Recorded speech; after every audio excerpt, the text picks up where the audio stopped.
Happiness index नाम की एक रिपोर्ट होती है जिसका पर्पस होता है ये चेक करना कि इस दुनिया में कितने देशों के लोग खुश हैं और कितने देश दुखी हैं। ये लिस्ट 6 अलग अलग पैरामीटर्स को ध्यान में रखकर तैयार की जाती है। आपने सुना होगा कि इंडिया इस लिस्ट में बहुत पीछे आता है। इसका मतलब है कि यहाँ लोग काफी दुखी हैं। लेकिन एक मजेदार सर्वे ने एक बहुत अजीब बात सामने रख दी। जब वर्ल्ड इकोनॉमिक फोरम ने 6 बहुत ही खुश देशों के लोगों से बात की तो पता चला कि उनकी पॉपुलेशन का 40% हिस्सा अपनी जॉब से खुश नहीं है। एक दूसरे सर्वे के अकॉर्डिंग बहुत से लोग अपने दोस्तों के ग्रुप से खुश नहीं हैं और बहुत से लोग अपनी स्किल्स से खुश नहीं हैं, क्योंकि उन्हें लगता है कि अगर उनके पास दूसरी स्किल होती तो शायद वो किसी और जगह खुद को सेटल करते। इतने सारे दुखी लोग अपनी मौजूदा जिंदगी से स्विच करना चाहते हैं एक बेहतर जिंदगी में, एक ऐसी लाइफ में जहां उन्हें इन लोगों का इन मजबूरियों का सामना न करना पड़े। लेकिन दिक्कत यह है कि उन्होंने इस तरह की सिचुएशंस में खुद को इतना जबरदस्त तरीके से फंसा लिया है कि वो रोज शाम को सोचते हैं कि अगले दिन इस जाल से खुद को निकाल लेंगे, लेकिन अगले दिन फिर से फंसे रह जाते हैं। यहां से वो निकलना चाहते हैं लेकिन नहीं निकल सकते। ऐसा नहीं है कि उनके पास हिम्मत नहीं है, लेकिन उनके पास बैकअप नहीं है। और यहाँ बैकअप का मतलब एक खास तरह की सेविंग्स से है, और इस खास सेविंग को हम कहते हैं एफ फंड्स। आइए इस खास फंड के बारे में डिटेल में जानते हैं। आपको ये सब सुनते हुए लग रहा होगा कि ये तो आपकी ही कहानी है। आप भी ऐसे ही दोस्तों के किसी टॉक्सिक ग्रुप में, किसी टॉक्सिक जॉब में या फिर किसी आउटडेटेड स्किल में फंसे हुए हैं। और रही बात इस एफ की, तो इसका मतलब तो आप टाइटल से समझ ही गए होंगे। आइए आपके लिए इसको आसान बनाते हैं। ये एफ फंड्स ऐसे फंड्स हैं जिनकी मदद से आप किसी को भी कह सकते हैं कि सुनो, भाड़ में जाओ, मैं तुम्हारे नहीं अपने अकॉर्डिंग काम करूंगा। अब ये फंड है क्या? एफ फंड्स को समझने के लिए एक एग्जाम्पल लेते हैं। मान लीजिए आप किसी इंसान के साथ बिजनेस पार्टनरशिप में हैं। प्रोजेक्ट आधे मुकाम पर पहुंच चुका है और आपने उससे जो कैपिटल लिया था वो खर्च हो चुका है, और ये बात वो अगला इंसान जानता है। और आपको परेशान करने के लिए उसने क्या किया कि बिना प्रोजेक्ट खत्म किए आपका साथ छोड़ दिया। अब ऐसी सिचुएशन में न तो आपके पास पैसे बचे और ना कोई पार्टनर। ऐसी ही सिचुएशन में जरूरत पड़ती है एफ फंड की। फंड सुनकर आप बस इसे मॉनेटरी सिक्योरिटी न समझिएगा। यहाँ हमारा मतलब मॉनेटरी, पीपल और स्किल्स तीनों से है। हाँ, यहाँ जरूर हम आपको फाइनेंशियल सिक्योरिटी के बारे में बताएंगे, पर इसके साथ साथ कुछ और ऐसी चीजों के बारे में बताएंगे जो आपके बहुत काम आने वाले हैं। इस एग्जाम्पल से स्किल और कैपिटल की जरूरत तो आप समझ गए होंगे। एक और एग्जाम्पल से समझिए स्किल की जरूरत को। मान लीजिए आपके पास कोई स्किल है, जैसे कोडिंग या वेब डिजाइनिंग, लेकिन उस स्किल की इंडस्ट्री में आपका पंगा हो गया और गलत लोग अब आपको उस इंडस्ट्री में काम नहीं करने दे रहे। ऐसे में आप अपनी दूसरी स्किल को निकालते हैं और एक नई इंडस्ट्री में जाकर रूल करते हैं। ये है एफ फंड में स्किल्स का एग्जाम्पल। एफ फंड का सीधा सा मतलब है कि किसी भी सिचुएशन में आपके पास इतना शानदार बैकअप मौजूद हो कि करंट सिचुएशन आपको परेशान ही न कर पाए। लेकिन ये फंड बनेगा कैसे? इसमें काम के लोग, कैपिटल और स्किल्स ऐड कैसे होंगे? ये सब जानने के लिए मिलते हैं अगले एपिसोड में। मान लीजिए आपने एक जॉब इंटरव्यू दिया है जो कि मार्केट रेट से आपको 30% कम सैलरी ऑफर कर रहे हैं, और उनका कहना है कि आपको मार्केट आवर्स से बस 1 घंटा ज्यादा काम करना पड़ेगा, यानी कि 9 घंटे का काम और 35,000 की सैलरी। अब आप इस जॉब ऑफर को एक्सेप्ट करेंगे या रिजेक्ट, ये इस बात पर डिपेंड करता है कि आपके पास क्या इतनी कैपिटल है कि आप अगले कुछ हफ्तों में अलग अलग जगहों पर इंटरव्यूज दें। अगर नहीं है तो आप इस जॉब को तुरंत एक्सेप्ट कर लेंगे। जॉब शुरू होती है और 3 महीने बाद आपकी जॉब के आवर्स को बढ़ाकर 9 से 11 कर दिया जाता है। आपको ये बात बिल्कुल पसंद नहीं आती। इस बात को लेकर आपकी मैनेजर से थोड़ी बहस भी हो जाती है और आप तुरंत इस जॉब को छोड़ना चाहते हैं। अब ये जॉब छोड़ने के लिए आपके पास 2 में से एक चीज तो होनी ही चाहिए, या तो दूसरी जॉब का ऑफर या फिर इतने फंड्स कि आप एक नई जॉब में स्विच कर सकें। 90% केसेस में एम्प्लॉय के पास ये दोनों नहीं होते, और ये बात उसके मैनेजर और एचआर को भी पता होती है। एक बार को गलती से एम्प्लॉय के पास दूसरी जॉब का ऑफर हो भी सकता है, लेकिन जॉब ढूंढने के लिए फंड्स बिल्कुल नहीं होते। अब आप इस एग्जाम्पल को अपनी लाइफ में और अपने दोस्तों की लाइफ में जरा बिठाकर देखिए। क्या आपको नजर आ रहा है कि यही वो पॉइंट है जहां आकर उनका सारा पोटेंशियल फंस जा रहा है? वो 1 महीने में बेटर जॉब ढूंढ सकते हैं, लेकिन 1 महीने के फंड्स उन्होंने कभी जमा ही नहीं किए। क्यों? क्योंकि उन्हें सिखाया गया कि हेल्थ इमरजेंसी के लिए कैपिटल सेव करो, नेचुरल इमरजेंसीज के लिए कैपिटल सेव करो, लेकिन मेंटल इमरजेंसीज को किसी ने कंसिडर ही नहीं किया। एक टॉक्सिक वर्क एनवायरनमेंट जहां आपका एचआर और आपके सुपरवाइजर्स आपको सिर्फ और सिर्फ इसलिए परेशान करते हैं क्योंकि उन्हें पता है कि आप उन्हें नहीं छोड़ सकते। क्या इस तरह की मेंटल इमरजेंसी कोई हो सकती है? तो जब आप अपने लिए एफ फंड बनाएंगे तो सबसे पहले उसमें कैपिटल सेव करेंगे, जो कि इसी तरह के टॉक्सिक वर्क कल्चर से आपको निकालेगी। ये कैपिटल आएगी आपकी ऑनगोइंग इनकम से। जैसे आप इंश्योरेंस और इन्वेस्टमेंट्स के लिए 20-30% पहले ही सैलरी में से निकाल लेते हैं, उसी तरह से आपको इस फंड के लिए भी 10% पहले ही निकाल लेने हैं। आपको ये 10% थोड़े ज्यादा लग रहे होंगे, लेकिन ये 10% जुड़ते जाएंगे और एक दिन आपके पास अपनी 3 महीने की सैलरी का बैकअप होगा। और यकीन मानिए, अगर आपकी सैलरी 20,000 रुपए है तो भी आप उसी तरह की लाइफ जिएंगे जितनी आप 22,000 या 18,000 में जिएंगे। ये ह्यूमन टेंडेंसी है कि हमें जितना भी मिल जाए हम उसे खर्च कर सकते हैं, लेकिन अगर ये 10% आप अपने एफ फंड में डालेंगे तो 3 से 6 महीने का बैकअप बड़ी आसानी से बन जाएगा। इतना बैकअप आपको स्मूथली जॉब स्विच करा देगा, और सिर्फ जॉब ही नहीं, बहुत सारी फाइनेंशियल टॉक्सिसिटी जैसे डेट या फिर EMIs या फिर हाउस रेंट, जहां भी आपको लगे कि करंट सिचुएशन आपके ऊपर हावी हो रही है, आप वहां उसे यूज कर सकते हैं। लेकिन इसे क्रिएट करने के 2 नियम हैं। सबसे पहला ये कि एक डिसिप्लिन के साथ सेव करते जाइए, और दूसरा ये कि सेव करिए और भूल जाइए। एफ फंड की कैपिटल हो या लोग हो या फिर स्किल, आपको उन्हें एक फिक्स पॉइंट पर आने के बाद ही खर्च करना है। वो पॉइंट कौन सा होगा, ये आपको आगे कॉन्वर्सेशन में पता चलेगा। फिलहाल मिलते हैं अगले एपिसोड में, जहां आपको ये पता चलेगा कि आपके पास एक ही स्किल सेट के 2 लोग होने कितने जरूरी हैं। हम आपको इस शो के एंड में ऐसे बजटिंग टेक्निक के बारे में भी बताने वाले हैं जो आपके बड़े काम आने वाली है। आपके पास सही समय पर सही लोग नहीं थे, इसलिए आपने अपनी लाइफ के 80% चांसेस मिस कर दिए हैं। ऐसा मैं नहीं कह रहा हूं, ऐसा एक रिसर्च कहती है। और जब आप इसके बारे में सोच कर देखेंगे तो आपको पता चलेगा कि सच में कितनी ही बार ऐसा हुआ है कि आप कहीं जाना चाहते थे और जिन लोगों के साथ जाने वाले थे उनके मना करने पर आप भी नहीं जा पाए। कितनी ही बार ऐसा हुआ है कि आपके पास किसी इंटरव्यू का ऑफर होता है या कोई प्रोजेक्ट आता है या फिर कॉलेज में ही कोई ऐसा मौका मिलता है जिसमें आप खुद को हाईलाइट कर सकते हैं और ग्रो कर सकते हैं, लेकिन एंड मोमेंट पर आपने जिन लोगों पर भरोसा किया होता है वही आपको धोखा दे देते हैं। इंटरव्यू के केस में ऐसा जूतों से लेकर कपड़ों तक और गाइडेंस तक में हो सकता है। प्रोजेक्ट के केस में हो सकता है कि किसी स्पेसिफिक स्किल सेट वाले इंसान ने ही प्रोजेक्ट से खुद को बैकआउट कर लिया हो, और कॉलेज वाले केस में यह हो सकता है कि आपका दोस्त चाहता ही ना हो कि आप ग्रो करें। कुल मिलाकर बात यह है कि इन तीनों ही केसेस में इंटरव्यू, प्रोजेक्ट और अपॉर्चुनिटी आप गंवाने वाले हैं किसी और इंसान की वजह से।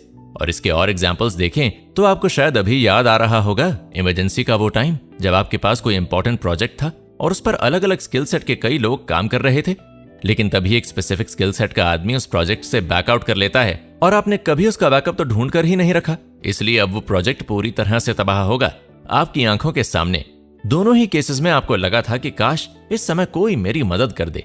ऐसा ही तब होता है जब किसी माइक्रो स्पेसिफिक काम के लिए किसी एक ही इंसान पर निर्भर हो जाते हैं, चाहे वो साथ में जन जाने जैसी छोटी बात हो या फिर किसी प्रोडक्ट के रॉ मटेरियल की सप्लाई जैसी बड़ी बात हो। किसी एक इंसान पर डिपेंड होना आपको हमेशा उस सिचुएशन में ले जाएगा जहां सिर्फ और सिर्फ रिग्रेट है। इसलिए आपको अपने एफ फंड में जोड़ने होंगे सबसे जरूरी एसेट, यानी कि ह्यूमन रिसोर्स। आपको यह श्योर करना होगा कि आपके पास हर स्किल सेट के कम से कम 2 इंसान होने चाहिए, चाहे वो साथ में ऑफिस ब्रेक में चाय पीने जाने जैसा छोटा टास्क हो या फिर किसी प्रोजेक्ट में बैक एंड पर कोडिंग करने जैसा बड़ा टास्क। आपके पास हर इंसान का बैकअप होना चाहिए ताकि किसी भी वक्त पर अगर कोई भी इंसान आपके प्लान्स को मैसअप करता है तो आप अपने प्लान्स को बचा पाएं। क्योंकि जब मैं ये सब कह रहा हूं तो जरूर आपके माइंड में ऐसी मेमोरीज आ रही होंगी जहां दूसरों की वजह से आपके प्लान्स खराब हुए हैं। जरा सोचिए, अगर आपके पास उस इंसान की तरह ही एक और इंसान होता तो क्या ऐसा कुछ होता? बिल्कुल नहीं। अब ह्यूमन रिसोर्स को आप अपने एफ फंड में जोड़ने का लॉजिक तो समझ ही चुके हैं, इनसे जुड़े रूल्स भी समझ लीजिए। सबसे पहला रूल यही है कि आपको क्लोज रिलेशंस बनाने पर जोर नहीं देना है, क्योंकि इवेंचुअली वो अपने आप बनते हैं। आप कॉन्टैक्ट्स बनाइए, जितने बेहतर कॉन्टैक्ट्स हो सकें उतने बेहतर। इंडस्ट्री में कभी भी वो लोग सक्सेसफुल नहीं होते जिनके 10 लोगों के साथ क्लोज रिलेशन होते हैं, बल्कि वही लोग सक्सेसफुल होते हैं जिनके पास 100 स्किल्ड और यूजफुल लोगों के कॉन्टैक्ट होते हैं। और नंबर 2, इतने सारे कॉन्टैक्ट्स को मैनेज कर पाने के लिए रियल बनिए। अगर आप किसी की हेल्प कर सकते हैं तो करिए, नहीं कर सकते तो मना कर दीजिए। अगर आप ऐसे इंसान हैं जो कि ना नहीं कह पाता और अपने वर्ड्स और कमिटमेंट को वैल्यू नहीं करते तो आपको एफ फंड भी नहीं बचा पाएगा। अगर ये दोनों रूल आपने अच्छे से फॉलो कर लिए तो आपके पास एक शानदार कॉन्टैक्ट बेस बन जाएगा, जो कि आपकी तब मदद करेगा जब आप अपने प्राइमरी सर्कल से भी उम्मीद खो चुके होंगे। अब मॉनेटरी हो या ह्यूमन, दोनों तरह के रिसोर्सेज के बारे में आप समझ चुके हैं, लेकिन अभी हमारे एफ फंड में आपको एक ऐसा एडिशन करना है जिससे आप लाइफ को स्टेबल तो बना ही सकते हैं, जब चाहे तब एक नई लाइफ शुरू कर सकते हैं। क्या है वो एडिशन, जानने के लिए मिलते हैं अगले एपिसोड में। बॉलीवुड में एक एक्टर हुआ करते थे, उनका नाम था किशोर कुमार। अब आप सोच रहे होंगे कि किशोर कुमार तो सिंगर थे, लेकिन वो सिंगर तब थे जब उनके पास गानों के असाइनमेंट हुआ करते थे। जब गानों के असाइनमेंट नहीं होते थे तो वो एक्टिंग करते थे, और जब एक्टिंग का काम नहीं मिलता था तब डायरेक्शन करते थे। इसी तरह से इलॉन मस्क हैं, जो फिजिक्स में भी उतने ही एक्सपर्ट हैं जितने कि इकोनॉमिक्स में, और ये दोनों ही डोमेन बिल्कुल अलग अलग हैं। एक नेचुरल साइंस है और एक सोशल साइंस। अब सवाल ये उठता है कि आप कितनी चीजों में एक्सपर्ट हैं, आपको कितनी स्किल्स आती हैं? शायद एक या ज्यादा से ज्यादा 2। और इसमें बुरा फील करने वाली कोई बात नहीं है, क्योंकि दुनिया के 99% लोग ऐसे हैं जिनके पास सिर्फ एक ही स्किल है, और ये बहुत बड़ा रेड फ्लैग है। इसके 2 रीजन हैं। पहला तो अगर हम सोसाइटी के पॉइंट ऑफ व्यू से देखें तो जैसे पॉपुलेशन बढ़ रही है, मल्टी डायमेंशनल लोगों की जरूरत बढ़ रही है। जो लोग सिंगल डायमेंशन के हैं वो इतने ज्यादा डिमांड में नहीं है। और दूसरा रीजन है पर्सनल पॉइंट ऑफ व्यू से। जिन लोगों के पास सिंगल डायमेंशन स्किल्स हैं, अगर वो एक्सपर्ट नहीं है तब तो उनकी लाइफ बहुत ज्यादा मुश्किल हो चुकी है। अगर आप इसी कैटेगरी में आते हैं तो आप इमेजिन कर सकते हैं कि कैसे इस तरह के लोगों को कम से कम पे आउट से दिया जाता है और उनसे ज्यादा काम कराया जाता है। आपको जानकर हैरानी होगी, लेकिन इसके पीछे एक साइकोलॉजिकल टेंडेंसी भी है। ये टेंडेंसी है मजबूरी की। दुनिया इसी तरह से बनी हुई है कि अगर आपकी मजबूरियां एक्सपोज हो जाती हैं तब लोगों को उनका फायदा उठाने से कोई नहीं रोक सकता, सिवाय एफ फंड के। आपके एफ फंड में जितने जरूरी कैपिटल और ह्यूमन रिसोर्सेज हैं, उतनी ही जरूरी है स्किल्स। 2 रीजन से आप समझ पाएंगे। पहला ये कि अगर आपके पास स्किल होगी तो आप ज्यादा अर्न कर पाएंगे और ज्यादा लोगों से कॉन्टैक्ट बनेगा, यानी कि कैपिटल और ह्यूमन रिसोर्स वाले बॉक्सेस जल्दी टिक हो जाएंगे। लेकिन अगर आपके पास एक्स्ट्रा स्किल्स हैं तो ये हमेशा कंफर्म रहेगा कि आपकी जॉब नहीं जाएगी। आप आसानी से स्विच कर पाएंगे और आपके पास इतना कॉन्फिडेंस रहेगा कि आप इस इंडस्ट्री में नहीं तो अपनी सेकेंडरी स्किल वाली इंडस्ट्री में कुछ न कुछ कर ही लेंगे। लेकिन आपको स्किल डेवलप करते समय कुछ जरूरी बातों का ध्यान तो रखना चाहिए। नंबर 1, ये कि स्किल वही डेवलप करें जिसकी मदद से आपकी प्राइमरी स्किल में एक्सपर्टीज बढ़ जाए। जैसे किशोर कुमार ने सिंगिंग के साथ फिजिक्स नहीं पढ़ी, उन्होंने एक्टिंग, डायरेक्शन और कॉम्पोजिशन सीखा। आसान भाषा में कहें तो ये चारों एक ग्रैंड इंडस्ट्री का पार्ट हैं। वहीं दूसरी तरफ इलॉन मस्क ने फिजिक्स के बाद दूसरे नंबर पर इकोनॉमिक्स को चूज किया, सिंगिंग को नहीं, क्योंकि वो फिजिक्स की मदद से प्रोडक्ट बना सकते हैं, लेकिन उसे सेल करने के लिए इकोनॉमिक्स पता होनी बहुत जरूरी है। आप ये कर सकते हैं कि अगर आपको कोडिंग आती है तो आप साथ साथ में ट्रेडिंग सीख लीजिए, या फिर वेब डिजाइनिंग या फिर कंटेंट क्रिएशन में अपना हाथ आजमा लीजिए। नंबर 2, ये कि दूसरी स्किल पर तब पहुंचे जब पहली वाली में आपको एक्सपर्टीज मिल चुकी हो। जैसे अगर आप कोडिंग करते हैं और उसे अच्छे से कर लेते हैं, तभी तो आपके पास ट्रेडिंग करने के लिए इनफ कैपिटल होगी। इसलिए प्राइमरी स्किल में एक्सपर्टीज का होना जरूरी है। अब एक्सपर्टीज का मतलब आप कैसे निकालेंगे? बहुत आसान है। अगर आप इस लायक हैं कि आपकी इंडस्ट्री में आपको एवरेज से ज्यादा पे किया जाएगा तो आप एक्सपर्टीज लेवल पर पहुंच चुके हैं। अब स्किल ऐड कर लेने के बाद आपका एफ फंड पूरी तरह से तैयार हो चुका है। अब आप किसी को भी कह सकते हैं कि सुनो, भाड़ में जाओ, लेकिन आपको ये कब कहना है, कब यूज करना है आपको अपना एफ फंड, जानने के लिए मिलते हैं कॉन्वर्सेशन के अगले और आखिरी एपिसोड में।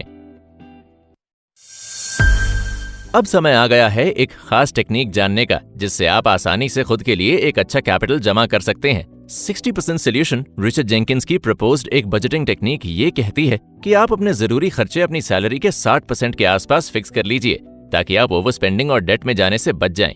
ये टेक्निक ये भी कहती है कि आप अपनी सेविंग्स के लिए एक दूसरा अकाउंट ही बना लीजिए, ताकि आप अपने एक्सपेंसेस के लिए अपनी सेविंग्स में से कुछ ना खर्च कर दें। ये 40% सेविंग को आप 4 अलग अलग पार्ट्स में स्प्लिट कर दें, जैसे कि retirement, short term savings, long term savings और सबसे जरूरी एफ फंड। इस टेक्निक की मदद से न सिर्फ आप एफ फंड बना पाएंगे बल्कि एक्स्ट्रा सेविंग्स भी कर पाएंगे। अब मुझे ये लगता है कि हमें ये जानना भी जरूरी है कि ये फंड इस्तेमाल करने का सही समय कब होगा। कार में स्टेफनी लगाने का सही समय कब होता है? जाहिर सी बात है, जब वो पंक्चर हो चुकी होती है। लेकिन क्या पता वो पंक्चर न हुई हो, हमें ऐसा लग रहा हो कि वो पंक्चर हो चुकी है लेकिन बस उसकी हवा ही कम हुई हो तब। और अगर मान लें कि कार पंक्चर ही हुई है लेकिन ठीक सामने मैकेनिक की दुकान है, तब भी क्या स्टेफनी लगानी चाहिए या फिर कार का पंक्चर ठीक करना चाहिए? अब तक आप कंफ्यूज हो चुके होंगे, इसलिए इस कंफ्यूजन को एक लाइन में खत्म कर देते हैं। कार और स्टेफनी का डिसीजन हमेशा सिचुएशन देख कर लिया जाएगा। उसी तरह से एफ फंड का डिसीजन भी सिचुएशन देख कर ही लिया जाना चाहिए। इसलिए एफ फंड को यूज करने का टाइम निकालते समय 3 बातों का ध्यान रखें। नंबर 1, कैपिटल फंड्स के मामले में ये चेक करें कि जो भी फाइनेंशियल सिचुएशन आपके सामने है वो क्या 1 साल बाद तक आपकी लाइफ में इम्पैक्ट डालेगी। इस छोटे से सवाल से आप तय कर सकते हैं कि कब आपको एफ फंड का कैपिटल यूज करना है या नहीं।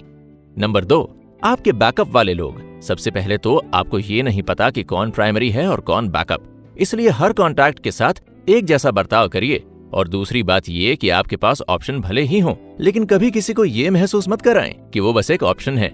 अब सबसे आखिरी स्किल के मामले में ये डिसीजन आपके हाथ में है, क्योंकि स्किल तो आप जितनी खर्च करेंगे उतनी बढ़ेगी। तो ये था कुकू बाइट्स का show how to make an F fund. अगर आपको इन फंड्स के पीछे का पूरा लॉजिक समझ आया हो तो कमेंट्स में जरूर बताएं और इस कॉन्वर्सेशन को रेकमेंड करें एक ऐसे इंसान को जिसे एफ फंड की सख्त जरूरत है। एंड तक बने रहने के लिए शुक्रिया। और अगर आपको ये शो पसंद आया हो तो हम आपको हमारा दूसरा show your guide to debt free living recommend करना चाहेंगे। इसका लिंक आपको डिस्क्रिप्शन में मिल जाएगा।